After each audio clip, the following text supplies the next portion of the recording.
Now we continue with the second distinguished lecture of Professor Gordana Todorov on algebras and categories. Thank you, and thank you for coming, and thank you for you people coming. So, let me, so I will continue. Actually, just to kind of finish.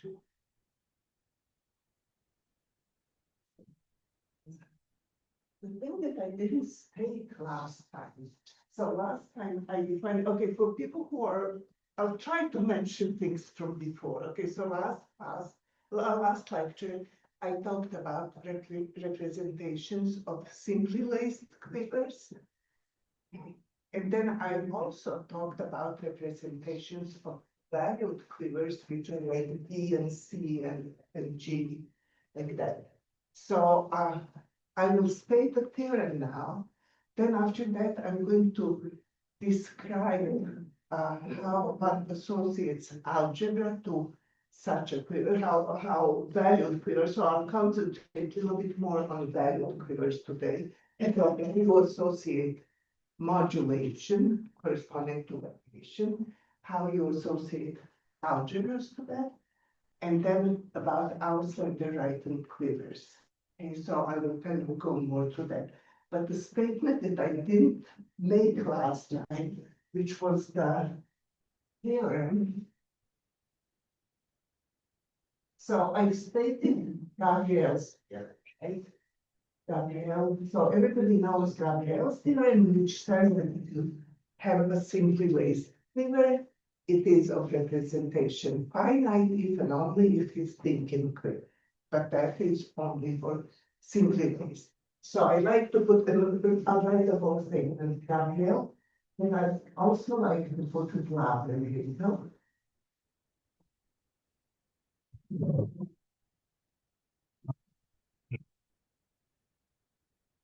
Which says that letter no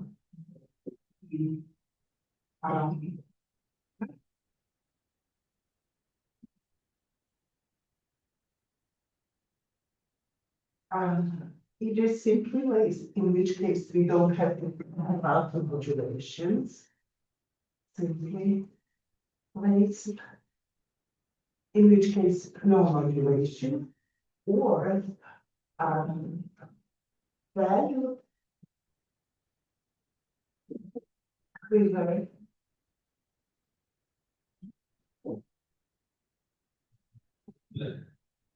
with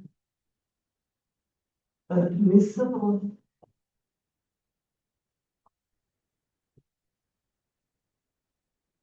modulation. I will do this on example, so it will be much more clear, but I just want to make it as a statement. Modulation is representation finite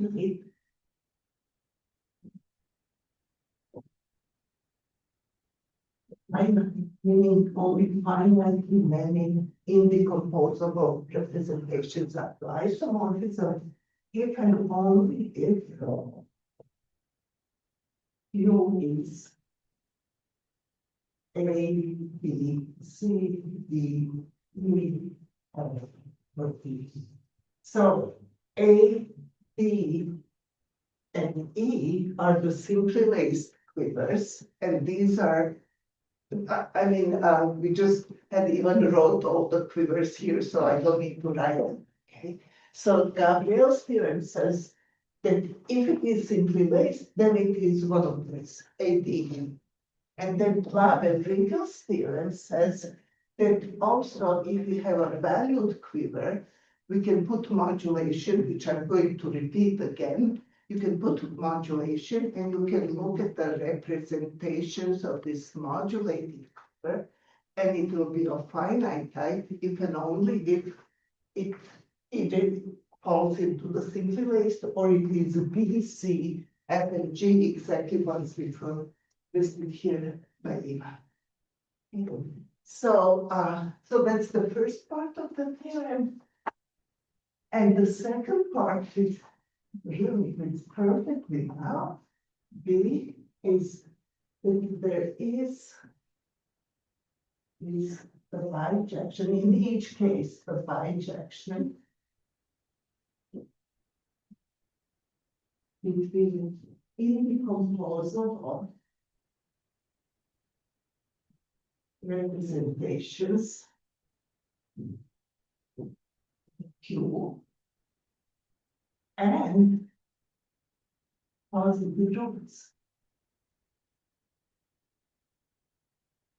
Roots associated to that Q. So it's really, really kind of nice and it's kind of perfect to talk now. Even stuff, so what happens if you take a model? This is dangerous. You, I see, I did something which was not very smart, okay. Actually, I probably don't need it, but let me just tell you that if I need it. This I mean, update down this. yeah, okay. the danger is that if you step on the cable, then it will drop on the floor and it will ride. Yeah. Okay. So it wasn't very smart. Okay, so the correspondence here is you take a module and then look at the dimension vector of module. So whatever it has on each vertex. Right? And then that is going to be one of these positive roots. And actually, the nice thing is that the simple roots will correspond to base, if you use the base roots. Base, yeah, base. Right? I mean, I guess simple modules, so we can tend to call them simple roots, but it is what you call base roots. Okay? So that's Well, simple. Simple roots. Yeah. so now that is what I didn't mention last time, and I wanted to finish. Okay, so now what I want to do is first. You better make just a question on the clear. Yeah. What are the assumptions from the ground field? Hmm? Ground field? Ground field. No. You mean for this? For the classification and For the ace simply lays, the ground field is algebraically closed. For simply lays. and for the other one. For the other You one, cannot- you usually have you don't several have that. fields. Yeah, Yeah, you you- usually have several fields, so, you know, you have expansion of a field by a field, so it cannot be algebraically And closed. that's the I mean, the characteristic top pattern. one might be, but not. He asked about the characteristic of the field. And also the characteristic doesn't matter. No.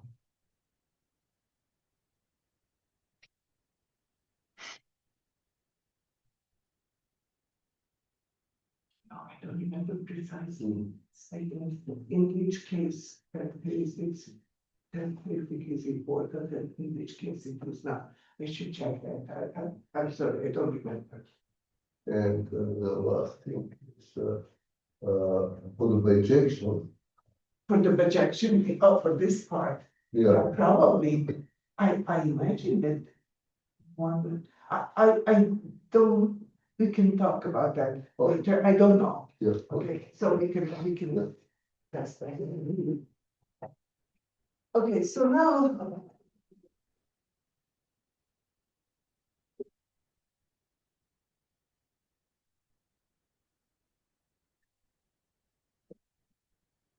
So this may actually 2, 2, 1.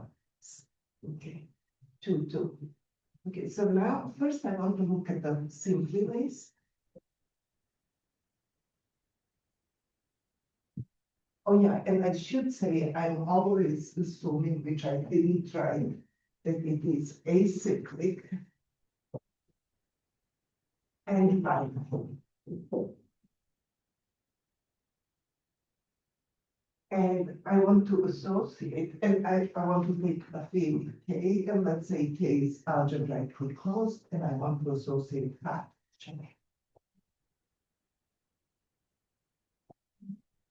which is denoted by KQ. And so this is what the simple ways. So path algebra is, so the path algebra KQ is the direct sum of K paths, and P is the path in the quadrilateral.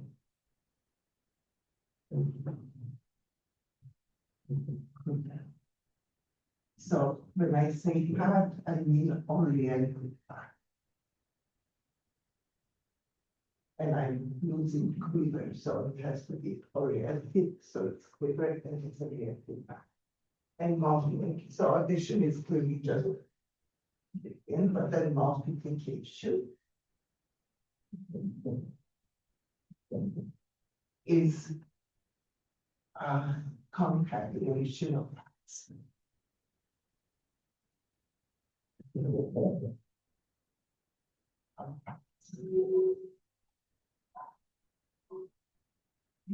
So, get that one.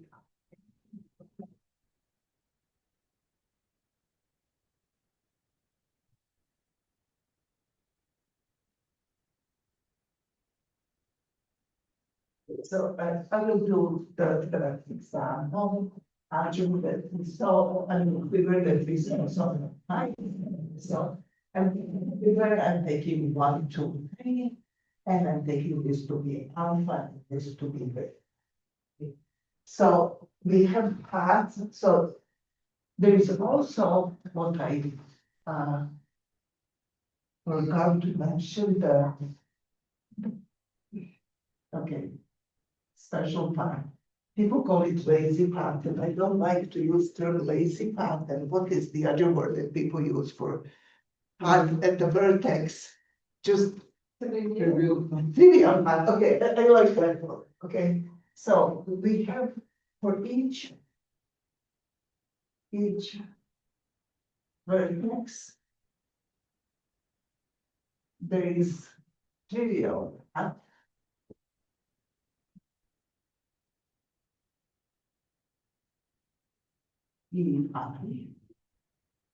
So that is for each vertex. So now I'm just going to describe path algebra in this case. So the path algebra K, you will summarize the A three, so KE1, KE2, KE3, and then there is plus K alpha, that is for short path, and plus K beta. So these are always at each of the arrows give you the short path, and then there is one more, which is we can compose beta alpha, and I write them as function. So I would write this as K alpha. So the path algebra will be that. You can add them and you multiply them according to the rules that are here. So maybe I should just point out alpha. So we compose as functions. So what can be composed? I can start with lazy, trivial contact B. I can compose with beta. At this point, I can also compose with E2. I can compose with alpha, and I can compose with E1. So these are essentially things that can be composed. So you can only compose them in that way. Okay? And you can actually write as a matrix, and then it becomes kind of a bit more clear. So I'm going to put here E1, meaning K, which has basis E1, and E2, and E3. So this is the field with this variable. Now here I'm going to put alpha, beta, and alpha, beta. Again, I should put K in front of each of them. Okay, and then you can check that and these are zeros. Okay, and you can check that if you multiply that this is set in such a way that you can really multiply them. So let me just do this. So at this place, you have this times that, we only have E1. Both with E1, which just gives you E1. Now, at this place, you have this composed with this, so it is E1 alpha with some coefficient plus alpha E2. Alpha E2, and you can see that this is exactly admissible composition of the paths, right, as functions. Okay. Now at this place, you have E1 alpha beta, or you have alpha beta, or you have beta and E3. You see the last one of them. Alpha beta. Oh, sorry, alpha beta. Hmm. Yeah, alpha beta. Of course, alpha beta E3. Hmm. Right. Mhm. And again, is it acceptable that I'm not writing coefficients in chart? I just wanted to show which element of the basis, how they're multiplied. And then you can see here that it's not. Here you get E1 here, you get here E2 times your this place E2 Times beta. beta. No, this is, I'm sorry. I shouldn't try to write faster. Hmm. E2 times this one times this, right? Hmm. It's E2 alpha. Beta was beta. That is that for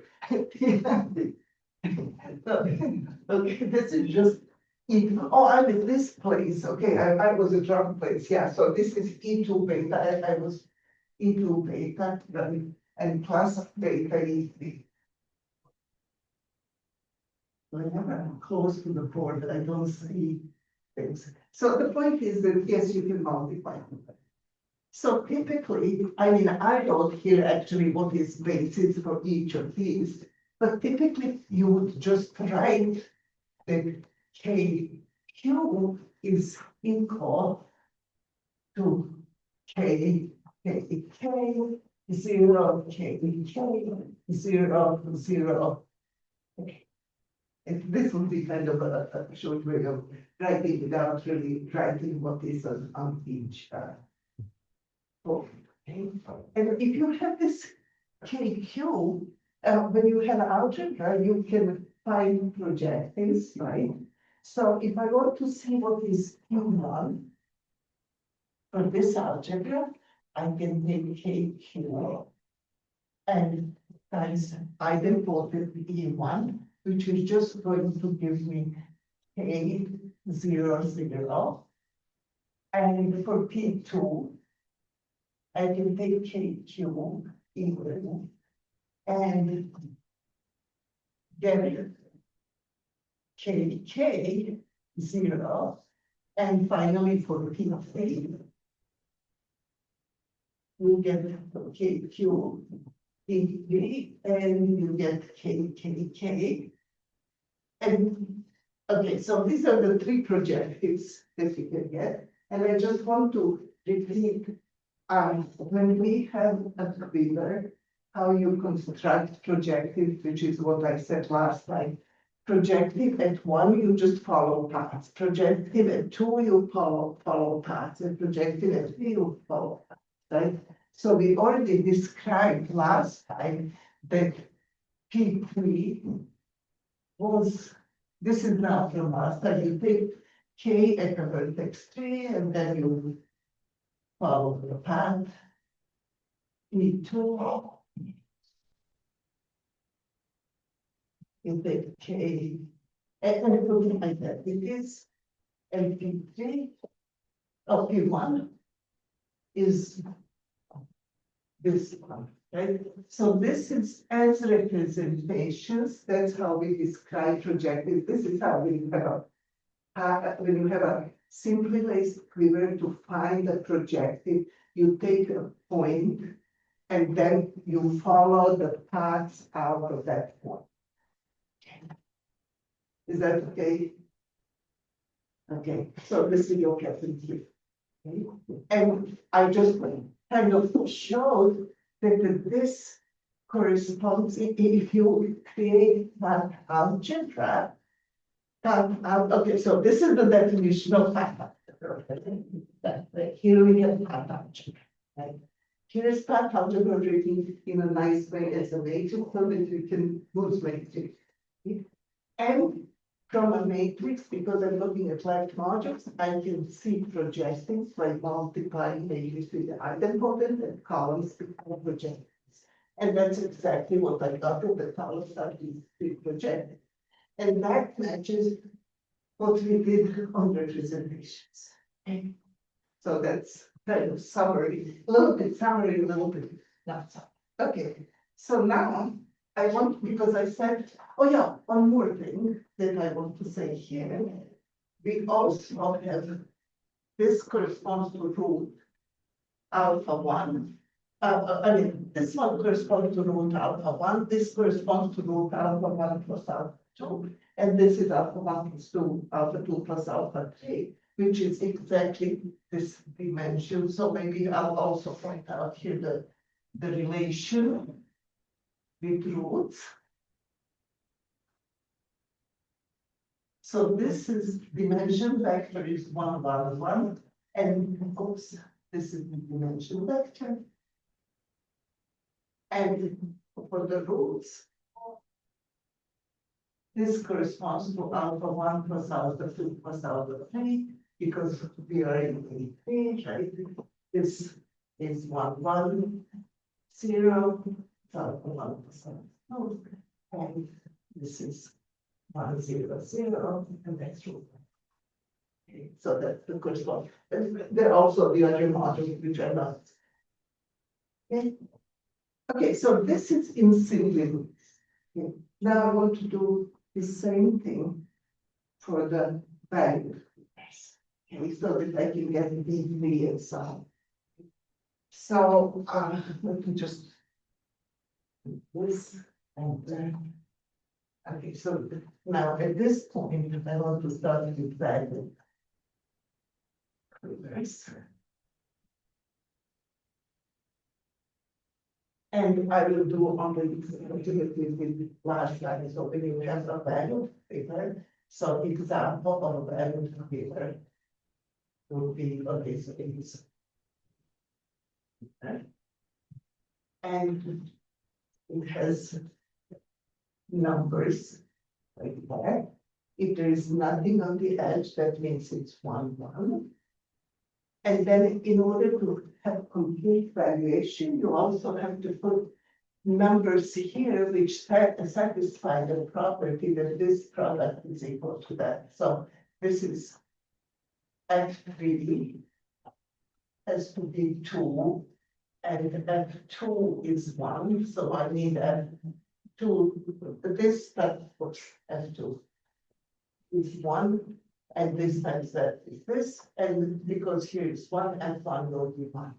Okay. So the valuation has to be such that on each edge, the product this way is the same as the product this. Okay. Now with that, we need modulation. Modulation means I'm going to put fields of dimension 1, dimension 1, dimension 2 over something. So nice example is to have real numbers as dimension 1, and C complex numbers of dimension 2 over real numbers. One can do any other admissible modulation. So I put here admissible modulation, so I'll just point out a little bit more of it. So for this one, so now I need modulation.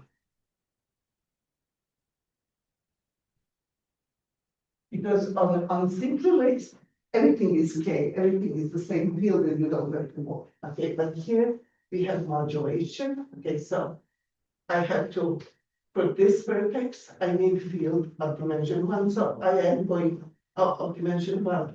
Yeah, okay, so I'm going to take here R. And here R, and here a field of dimension 2, so I'm going to take C here. Okay? So this is the first part of fixing now different fields depending on these different vertices.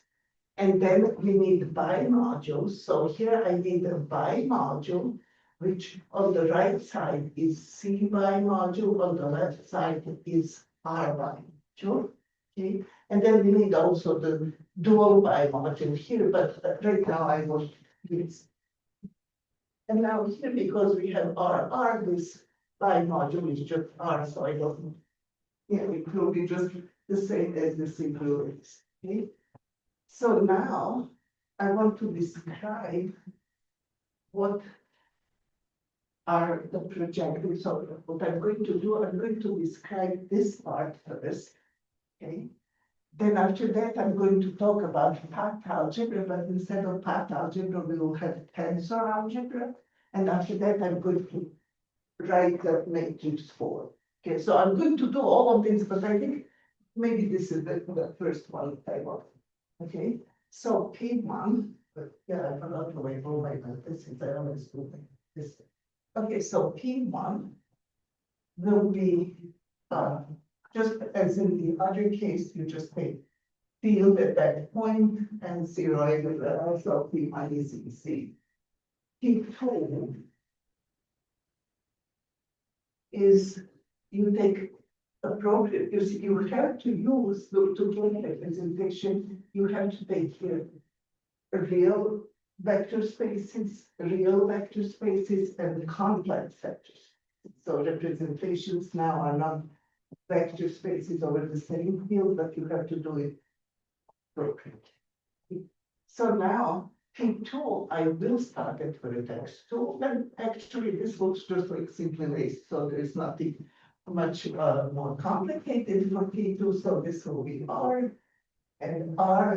and equal and 0 into that. And now P3 is one which is going to look slightly different, right? So P3, I have to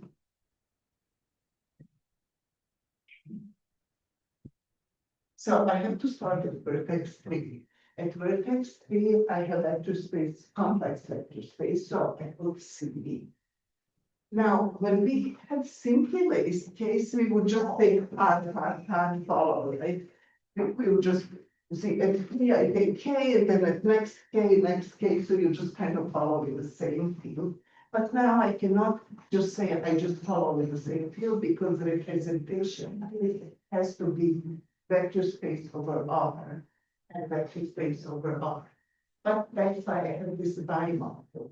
So I take this C, which was like B3, let me just point out, and then tensor with this C, R, C.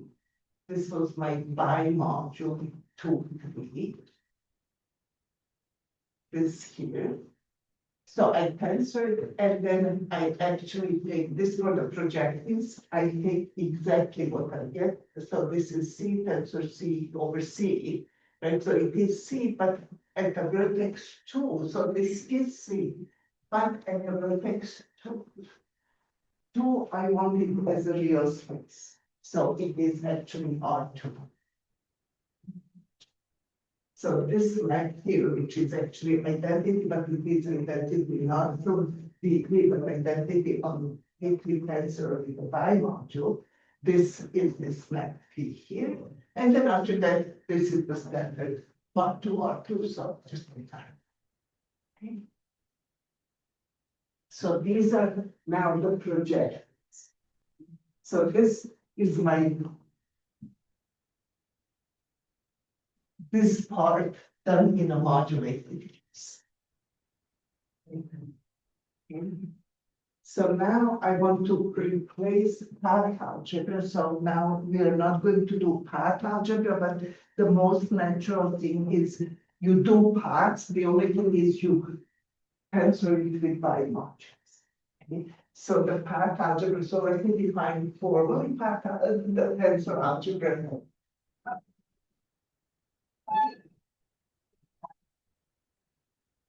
So when we have some value,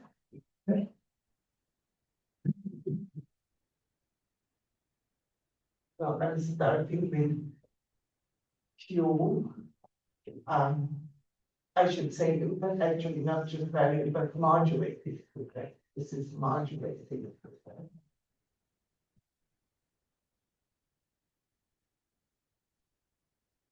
Which is what I did here. So this is example of a modulated finger.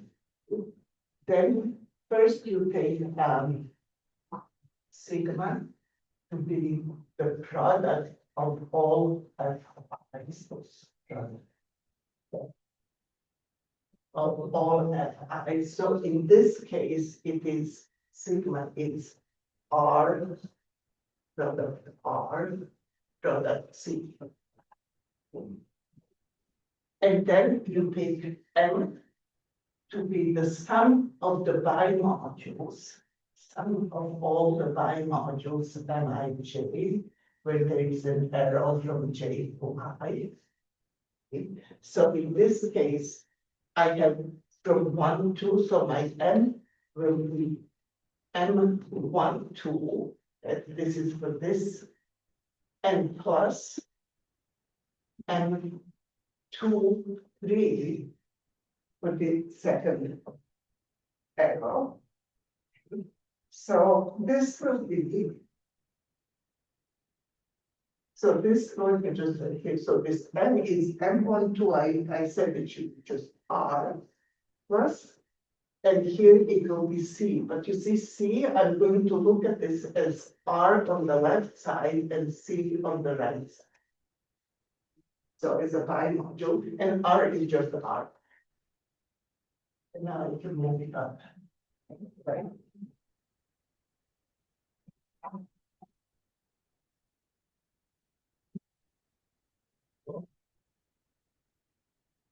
Okay, so then you do that, and then now the tensor algebra is defined, tensor algebra of Q with that modulation is defined to be, you take sigma plus M plus N tensor N plus, and as far as you can go, which will be kind of just like path algebra. So that means in our case, it will be R plus C plus, now my M is R plus C RC. And then I have plus, and now I have to tensor it, but I can only tensor things which are defined at the proper place, right? So you can see, I mean, you can just,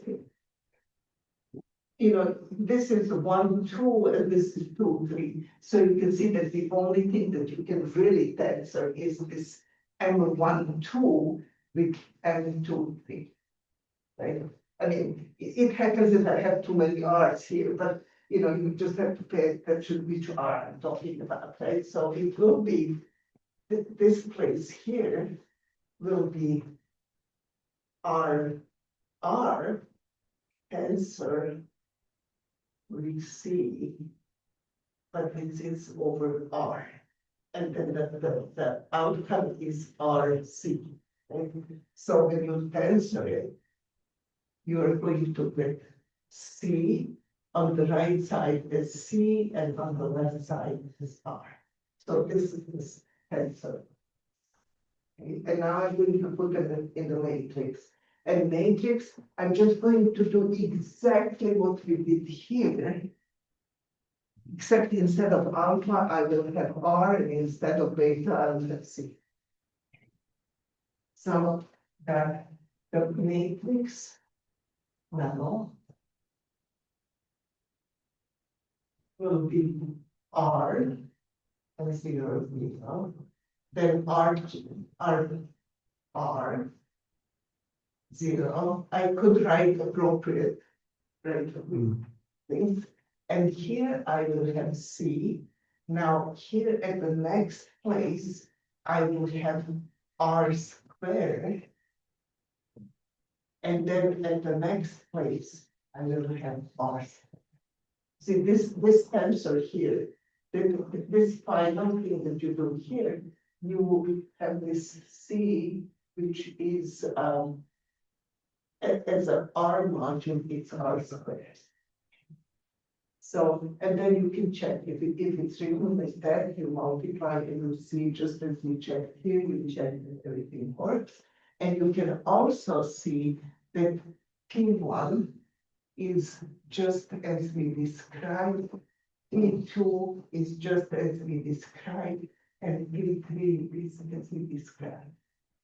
So it's a straightforward generalization of the fact algebra. The only thing is instead of fact algebra, you put the bimodule F1 by J. Okay. Is that okay? I didn't understand for the last column, those R2s were the complex numbers considered as bimodule over R and C. Yeah. And somehow the right-hand side was important that it's C itself as a module over C. And now we suddenly forgot the right module structure of C, and we only remember the left module structure on the R. Okay, okay, I didn't point out, I'm talking about left, so this, I'm talking about left P, Q, and modules.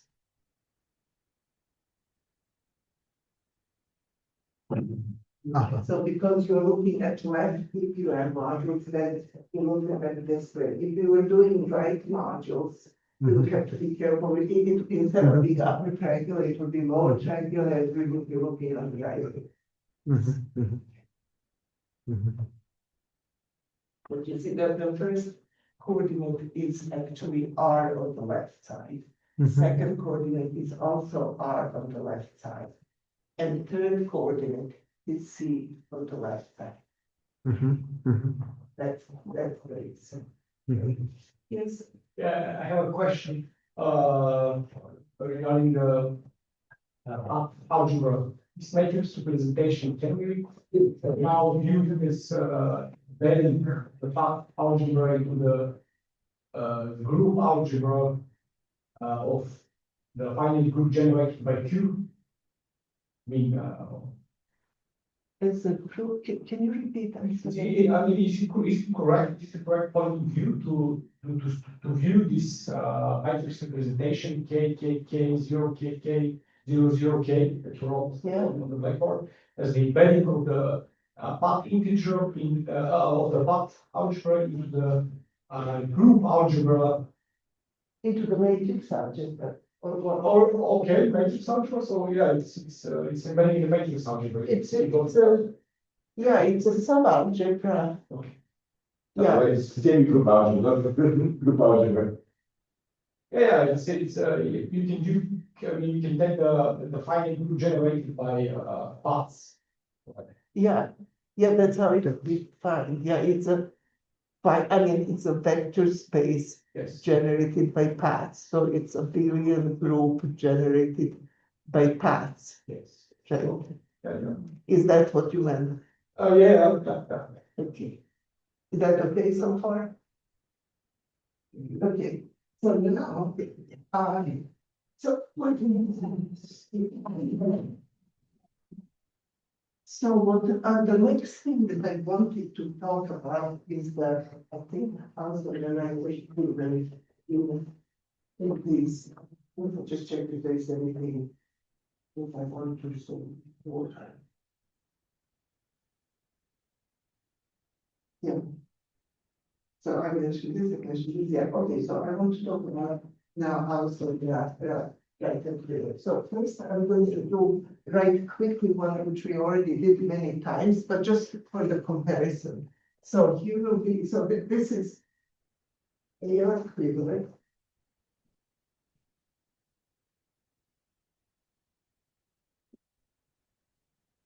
So first here I'm going to do just for A3 and for field I'm just going to write K. So this will be, this is the curve which you saw me writing many times, but again, I want to point out several things, I want to define things, so I'm going to do like here. Okay. So this is K, and this is K, Then we have this and that, which is KK. This and that, which is KK. And finally, here, KK. Whenever there is KK and nothing in between, I do mean either. Okay, so this is S1, S2, S3, P2, I2, and P3, and then we have maps going this way.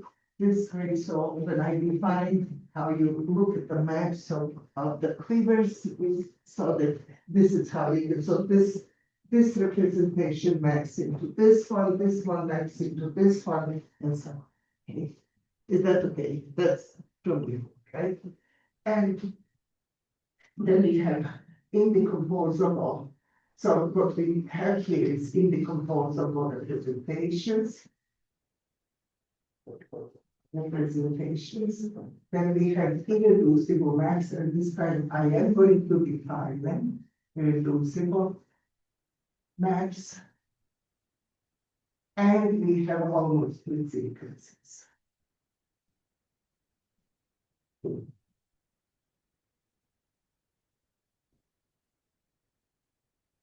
Okay, so I guess for indecomposable representation, I think everybody knows what is indecomposable representation, right? I cannot write it as a somehow. Now, irreducible maps. So here's the vacuum. All of these are kind of fundamental blocks of corresponding thing. Indecomposable representations are fundamental block of representations, because other representations are direct sums of indecomposable. Irreducible maps are again fundamental small maps, because in finite case, every homomorphism is a direct sum of compositions of irreducible maps. So irreducible maps kind of give you all homomorphisms in finite. In infinite type, they still tell you a lot. They really give you a lot of information, but there is also maps in the infinite radical. So they don't give you everything, but they give you a lot. So again, and I'll write the definition of that. And then almost split sequences are again fundamental blocks of X. You know, if you think about X as a bifamily, then almost split sequences are circle of the bifactor. Almost split sequences correspond to simple factors. So they're kind of fundamental blocks of the X. Okay. So let me write now the definition of irreducible map. So a map from X to Y, and I'm going to assume that X and Y are indecomposable, and then the definition can be extended. So for indecomposable X and Y is irreducible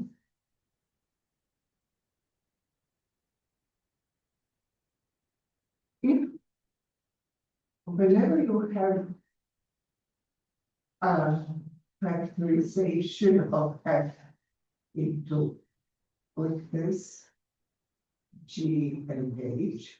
So if F is factored like this, GH, that implies either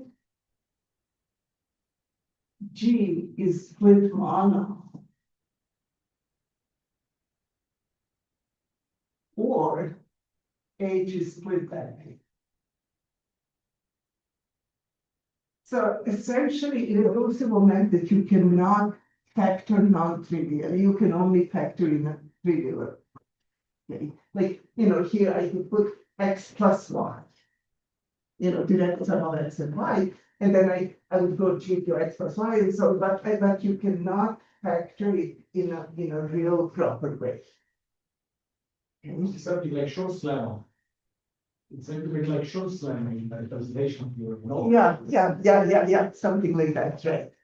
Okay, and so in this diagram, this is irreducible map. This map cannot factor to anything else. Right? This is irreducible. This is irreducible. This is irreducible. But if I look at this map going from here to here, this is not irreducible because this map is composition of this times that times that. Oh, no, I didn't mean that. I meant the other one, sorry. This one, right? This is not irreducible because it's a composition of two light split maps. Okay, so that's why, so when we draw this out of the here, we really draw only irreducible maps. And the other maps which are compositions, you understand it. Okay? Is that okay? And then what I want to define is almost split sequence.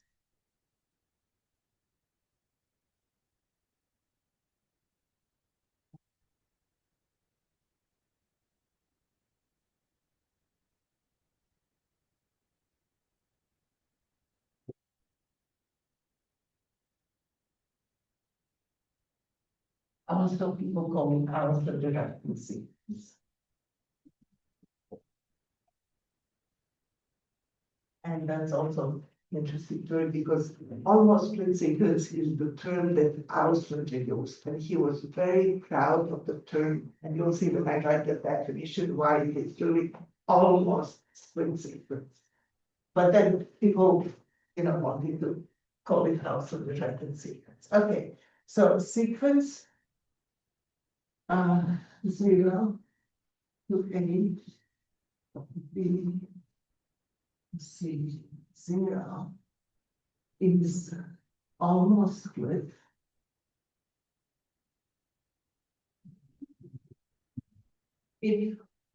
So first of all, it does not split.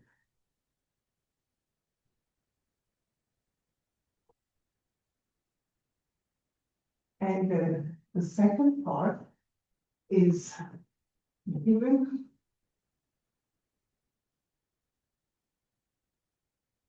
any non-isomorphism from X to C alpha, where X is indecomposable. So given this, if I take X indecomposable, and I take any map alpha here, which is not isomorphism, so I don't want to put C here and put like that. Then there exists beta. There exists map from X to beta such that alpha is equal to beta. Oops, this was X and G. Beta followed by that.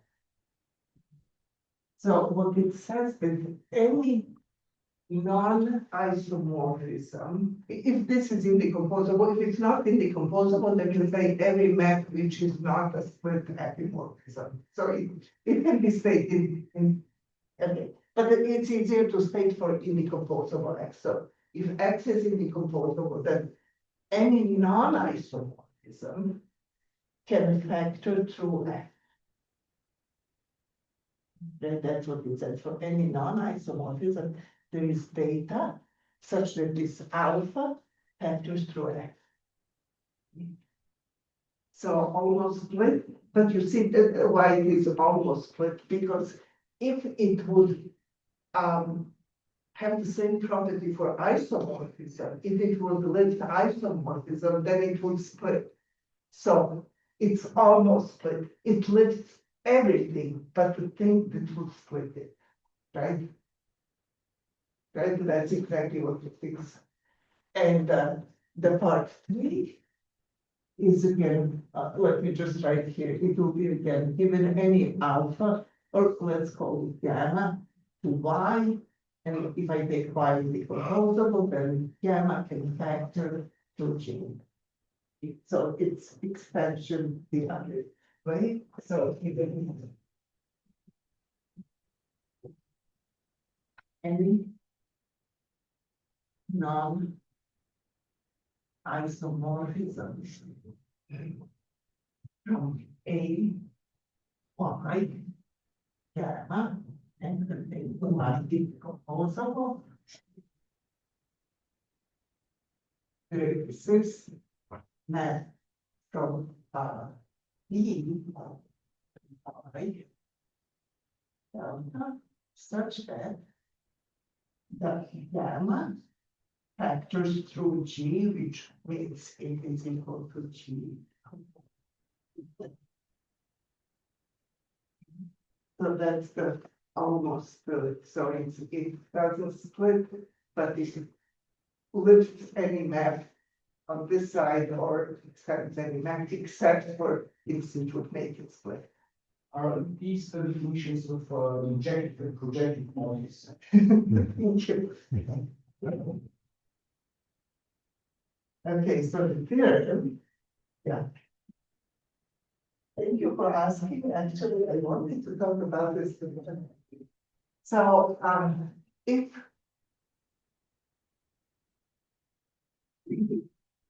is injective, well, let me first do C projective, because that's, since the C is here. If C is projective, then clearly, exactly as you notice, projective, you couldn't do that, right? That's what you notice. So if C is projective, then the map, the radical of C. So radical is radical of the algebra and then radical of C. Okay, the radical of C inside of C is a right minimal almost split map. So you see this map here, and we call it J, okay, is almost split map in the sense that if I take any non-isomorphism here, it will factor like this, okay. I don't have almost split sequence because it would split, but this map from the radical C to C has exactly this property that given any map like this, so you see the property too holds for J.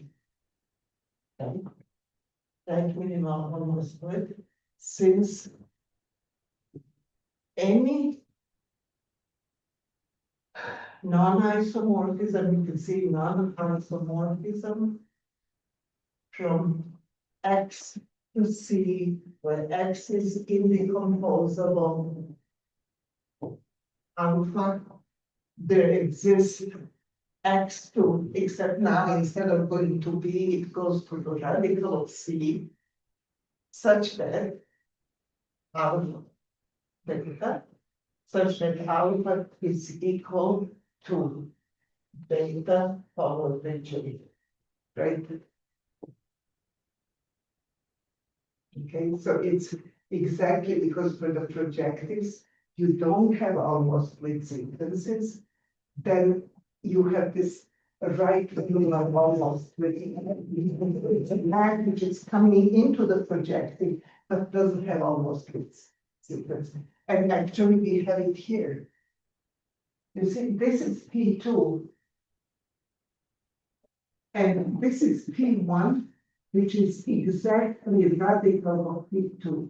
So this map here is actually that right minimal, right almost split map. And minimal is just because you don't want to put too many things. And right means just I'm talking on the right side. And I will state now also for the objectives. Right.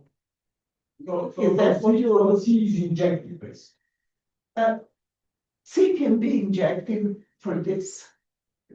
You see, for this, I didn't write actually the theorem.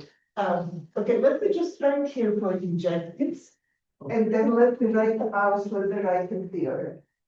It's about the existence of almost fixed.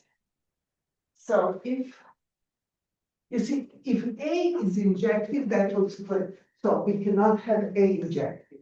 So if A is injective, oh yeah, I should say here that A and C are decomposable. For almost this sequences, the military B is usually not decomposable, but for almost split sequences, beginning and end are always indecomposable. Okay. That, okay. Okay, so if A is injected, then the map injected, and I'll say indecomposable. Then the map A to A marked soft. So you see, if A is indecomposable injected, then the software of A is just a symbol. So then A to A soft A P is left minimum almost split. And I leave for given any non-isomorphism from A to Y, because I'm just writing exactly the same. Y decomposable. This is map from A plus sub Y delta such that gamma factors through P, which is gamma is equal to P followed by that. And this what I wrote here is exactly what is written to be, and this is what is exactly. So actually, if you ask me, sometimes I skip this because people don't kind of care about it, but since you asked, I was very happy actually. But usually, the completely proper thing would be for me to first define the right almost split map, left almost split map, minimal map, and then do all of that. And now let me write the theorem. This is Auslander writing.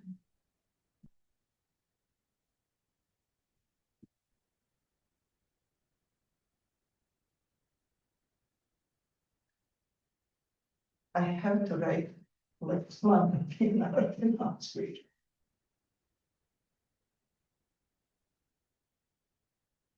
This is kind of almost a joke, I have to say this, but okay, Artin algebras, I mean, finite dimensional algebras are a special case of Artin algebras, right? It's just that Artin algebra means it's algebra over Artin, commutative Artin ring, okay? And, but this line, you know, anyone who knows Auslander, I have to tell this story. Okay, anyone who knows Auslander, you ask him, can you give me an example of something? An example of the thing. He will start with, let lambda be an Artin algebra, let n be a module which satisfies these properties, and then he gives it, and then he considers that to be example. Okay. You know, most people, when you want to say example, right, you draw a quiver or something. But this sentence was so much Auslander sentence that I had to write it here. But so and all the theorems are. All the theorems in Auslander are for Artin algebras, but usually people apply them to finite dimensional algebras. Most people like to work with finite dimensional algebras or path algebras or tensor algebras. Okay, but anyway, the theorem is general. So let's start with arcing algebra. So first part A is let C be indecomposable. I already went over time. No, it's okay, no worries. Indecomposable, non-projective lambda module. Then there exists an almost with sequence.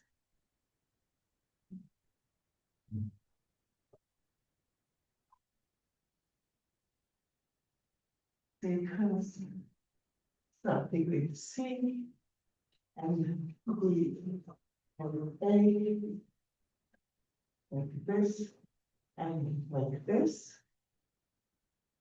Now I already defined almost split sequence, so I don't have to state again what it is. So that's first part, and second part is let A be indecomposable, non-injective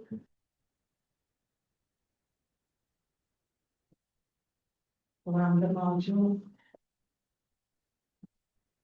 Then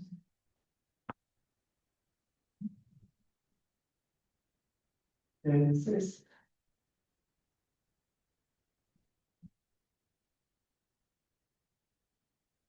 almost sequence.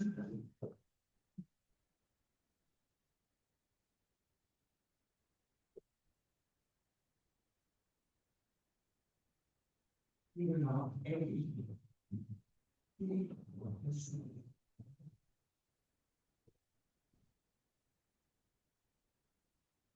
So this is the existence of almost split sequences, but including this, it is existence of right minimal almost max, and right minimal almost split max. And can I Yes, I just want to point out kind of uniqueness that every almost split sequence, all right, is a theory. The almost split sequence is completely determined by isomorphism by C or by A. So the theorem is also written.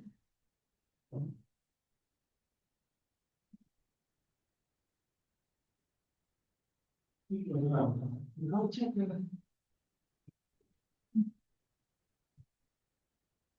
Zero, baby. Zero. A prime, B prime, C prime. Almost split sequence this one. Split sequences. Then the problem line available. First, C is an isomorphic C prime. Second is the existing commutative diagram, which will be essentially isomorphism of exact sequences. Commutative diagram. 0, A, B, C, 0, A prime, B prime, C prime. And so I'm saying C is isomorphic to this, so let's if we put that isomorphism here, then there is that such a goal. Okay, so just write basic normally if you have two short exact sequences, if you have isomorphism at the right hand, you know, you can have different kinds of short exact sequences. But if they are almost split, then once you have isomorphism here, that forces actually almost split property, forcing this to be lifted, forcing this to be lifted, and we use a bit more almost split properties and show that these are actually isomorphism. So actually the third one is that if A is an isomorphic to A. So this is kind of, you see, this is existence theory.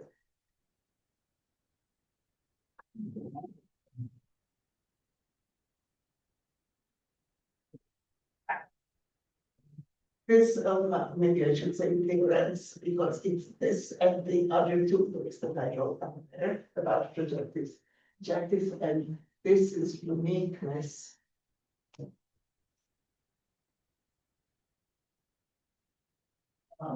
Almost.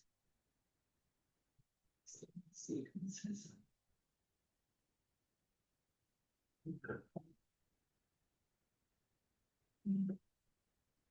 So I could go on a little more. Can I go a little more? Yes, sure. Okay, then also since that now, okay, so I gave you here Auslander and quiver. So what is Auslander and quiver? Let me just say what is Auslander quiver. So AR quiver means we want vertices to be in the composable objects and arrows to be irreducible waves. And then the kind of triangles or diamonds that you see there, short exact sequences, you also see almost split sequences.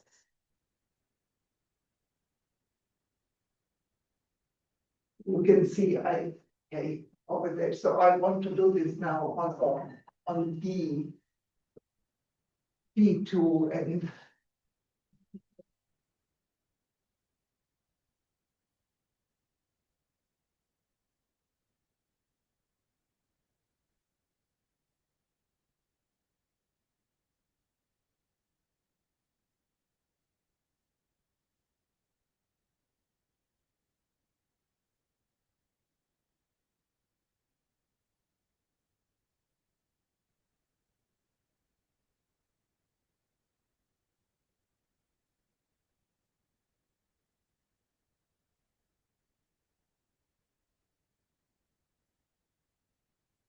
I do something wrong. No, he has probably something. Huh? He probably has some commitment. Because this is I already have a lot of things Yes, yes. about this. Mhm. This one, so I want to not after the right. Yes. So here is the paper one to B, and I have C here, R here, and R here, and then I have projectives. So this would be projectives first. Projective.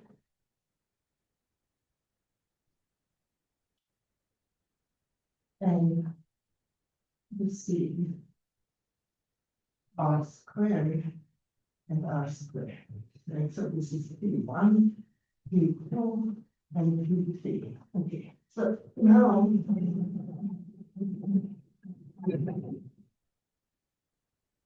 Actually, it's in this part here, which says if I have a projective, this tells me what are the maps that are coming into projective. So this is really nice, useful thing. So now I'm going to.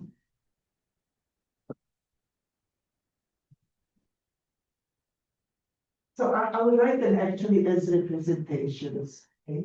So here is first my little P1 representation, which just has R here and nothing else. Then here is the P2, which has R and R. And this is radical of that. So this is this nice map, writing you almost split map for P2. Okay. And now we go to P3. Okay. And now P3, so here is something which happens, which is interesting. P3 looks like C, R squared, and R squared. Now the radical of this P3 is actually R squared, R squared. So radical of P3 is actually 2 copies of P2. Okay? Right? Mhm. So this is the right minimum, even though usually people don't write them like that. But this is really this right minimal almost split map, which is going into it. Now here I'm going to complete the almost split sequence, so this will be to and if this matches to this, and the co-kernel, you just compute co-kernel on the vertices, and you get R here, and zeros everywhere. And then, again, this is almost split sequence. So this is already almost split sequence from P1 into P2 to S2. So this was just the way it was on A3. Okay. Now here, again, I'm going just to compute what is. So I have C at this vertex 3. Yeah, these are all errors. Now at vertex 2, I have R cubed and mod R, so I have R squared. And then on vertex 1, I have R squared mod R. So I have this. So this here now is almost split sequence for P2. So this is P2 and this is almost split sequence for P2. I need also to compute almost split sequence for P3. And if you compute that, then we will more space. Because so this is where things become slightly different.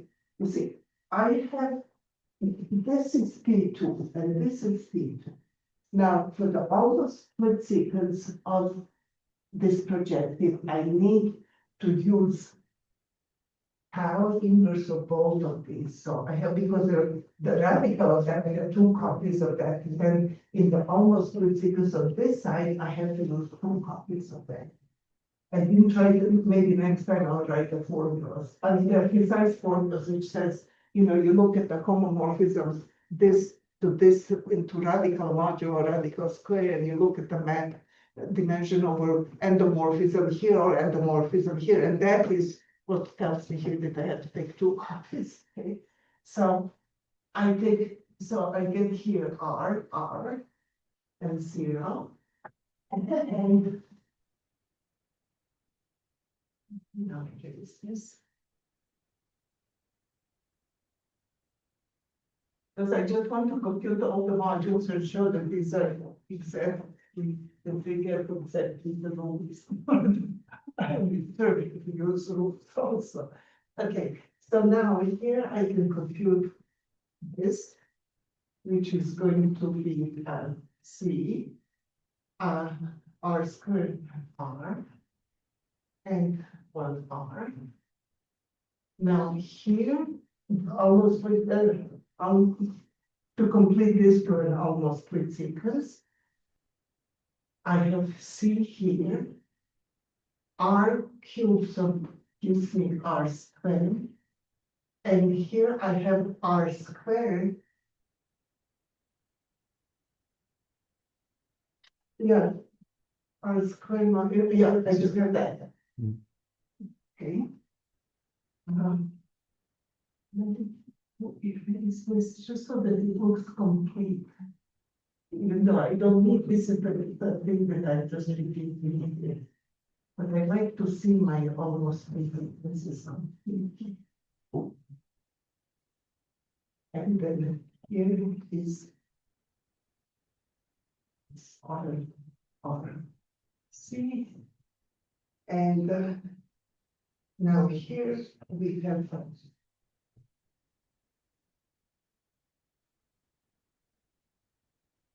RC. Then of course it is also RC. And then here is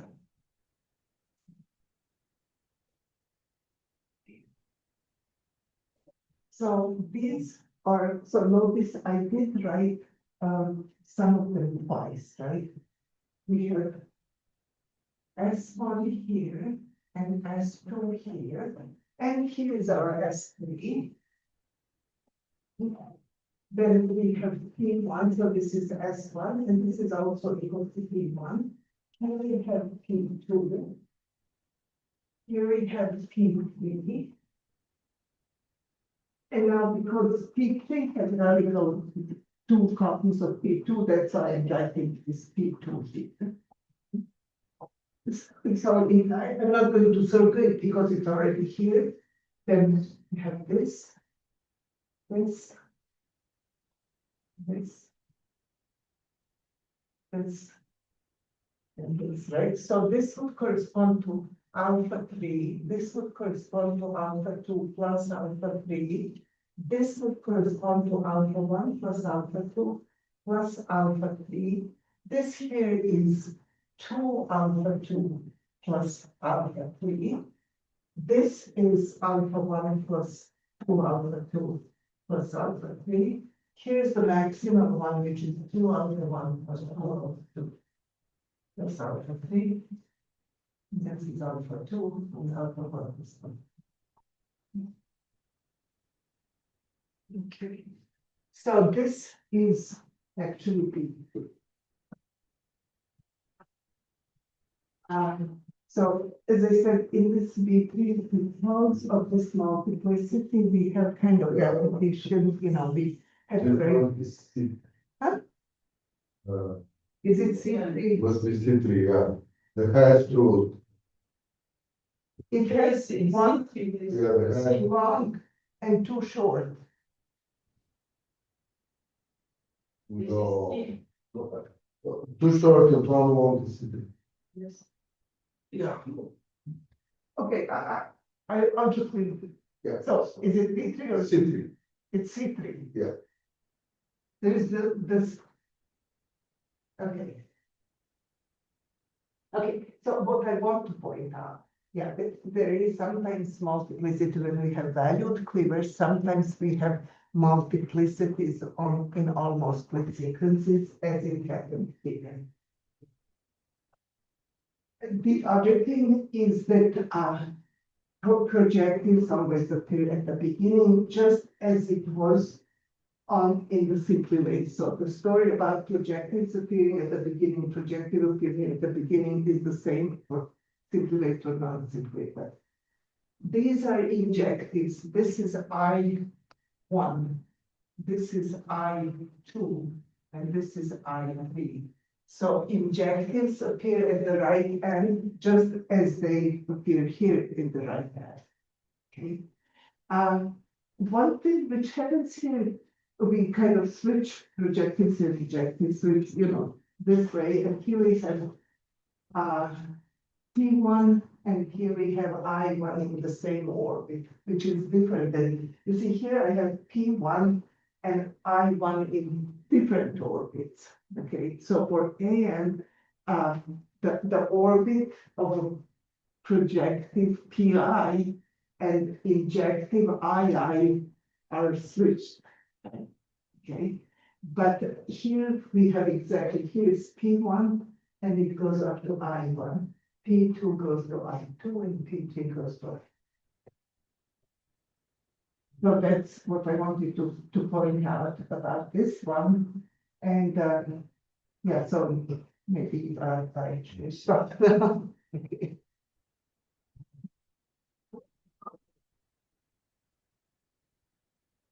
Questions? So I have a question about that very top one that starts with RR0 and goes to the right. So if exactly that hexagon there. This? The one, yeah, if you move to the left, it starts with RR0 there. And then if you go to the right, so this is not an almost split. Which one? This is almost split. But then we also have the one on the bottom that starts with RR0 and goes to RR squared. Did I compute it wrong? Yeah, I'm sorry. I thought I copied it here, but I didn't copy it. Okay. I was confused with the uniqueness. Because you see, I computed everything here. Yeah. Right? Okay. And then on the top part, I just Yes, now it's Right. good. Yes, now it's good. Yeah, there are no, Yeah, there are no contradictory almost split.